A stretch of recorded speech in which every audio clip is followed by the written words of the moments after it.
বাংলাদেশের স্বর্ণ চোরাচালান সিন্ডিকেটের অন্যতম নিয়ন্ত্রক বসুন্ধরা গ্রুপের এমডি সাইম সোবহান আনভির উক্ত সিন্ডিকেটের মাধ্যমে বিভিন্ন সময় দেশে একটি কৃত্রিম সংকট তৈরি করে প্রায়শই স্বর্ণের বাজার অস্থিতিশীল করে তোলার তথ্য পাওয়া যায়।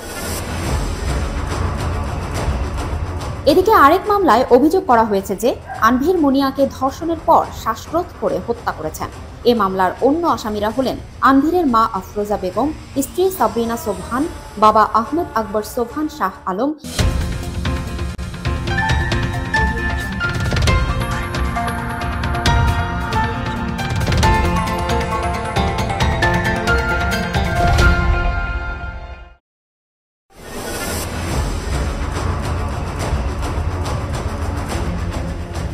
বসুন্ধরা গ্রুপের চেয়ারম্যান আহমেদ আকবর সোবহান ও ব্যবস্থাপনা পরিচালক এমডি সাইম সোবহান আনভির সহ সংশ্লিষ্টদের বিরুদ্ধে অর্থ পাচার, জালিয়াতি, প্রতারণা, শুল্ক ফাঁকি সহ বিভিন্ন অভিযোগ এনে তা অনুসন্ধানের সিদ্ধান্ত নিয়েছে পুলিশের অপরাধ তদন্ত বিভাগ সিআইডি। বৃহস্পতিবার সিআইডির এক সংবাদ বিজ্ঞপ্তিতে এ কথা জানানো হয়।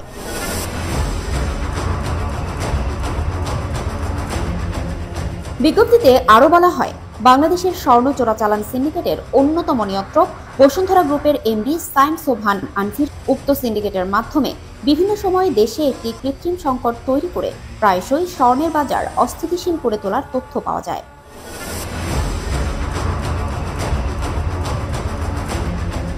এছাড়া বসুন্ধরা গ্রুপের স্বার্থ সংশ্লিষ্ট বিভিন্ন প্রতিষ্ঠানের বিরুদ্ধে প্রতারণা, জালিয়াতি, শুল্ক ফাঁকি, ভ্যাট ফাঁকি, আন্ডার ইনভয়েসিং, ওভার ইনভয়েসিং করে হাজার হাজার কোটি টাকা আত্মসাৎ ও পাচার সংক্রান্ত অভিযোগের প্রেক্ষিতে সিআইডি মানি লন্ডারিং অনুসন্ধানের সিদ্ধান্ত নিয়েছে বলে জানানো হয় সংবাদ বিজ্ঞপ্তিতে।